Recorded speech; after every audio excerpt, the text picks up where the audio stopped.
नमस्कार। आज हम एक ऐसी सच्चाई पर बात करेंगे जो शायद आपको हैरान कर दे। ये कहानी है हमारी आंगनवाड़ी कार्यकर्ताओं के मानदेय की, जिसमें सच में जमीन आसमान का फर्क है। जरा सोचिए तो, एक ही देश, एक जैसा काम और मानदेय में इतना अंतर। कहीं हमारी बहनों को करीब 15,000 रुपये महीना मिल रहा है, तो वहीं दूसरी तरफ कई बहनें आज भी सिर्फ 4,500 रुपये में गुजारा करने पर मजबूर हैं। भला एक ही काम के लिए इतनी बड़ी खाई कैसे? आखिर ये इतना बड़ा फर्क है क्यों? लेकिन रुकिए, अब इस कहानी में एक बहुत बड़ा मोड़ आया है। हाल ही में एक ऐसा फैसला हुआ है जिसका असर देश की हर आंगनवाड़ी कार्यकर्ता पर पड़ना लगभग तय है। तो चलिए इस पूरी बात को ना एक एक करके समझते हैं।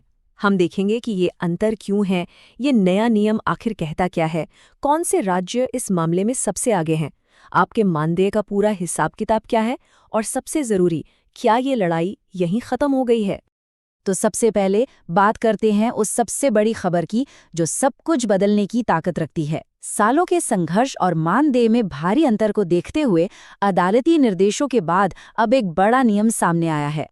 इस नए नियम के मुताबिक अब देश में किसी भी राज्य सरकार को आंगनवाड़ी सेविका को, यानी जो हमारी मुख्य कार्यकर्ता है, उन्हें कम से कम 10,000 रुपये महीने का मानदेय देना ही होगा। और जो हमारी आंगनबाड़ी सहायिका बहनें हैं, उन्हें कम से कम 5,500 रुपये महीने का मानदेय देना अब अनिवार्य होगा। यकीनन ये उन हजारों बहनों के लिए एक बहुत बड़ी राहत की खबर है जो अब तक बहुत कम पैसों पर काम कर रही थी। यहाँ एक बात समझनी बहुत जरूरी है, ये सिर्फ एक न्यूनतम राशि है, मतलब कम से कम इतना तो देना ही पड़ेगा। ये कोई ऊपरी सीमा नहीं है।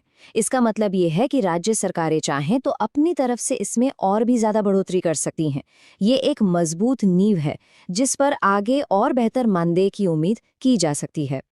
अच्छा, तो अब जब ये न्यूनतम स्तर तय हो गया है, तो आइए देखते हैं कि कौन से राज्य इस मामले में पहले से ही चैंपियन हैं और ये नया नियम किसके लिए सबसे बड़ी खुशखबरी लेकर आया है।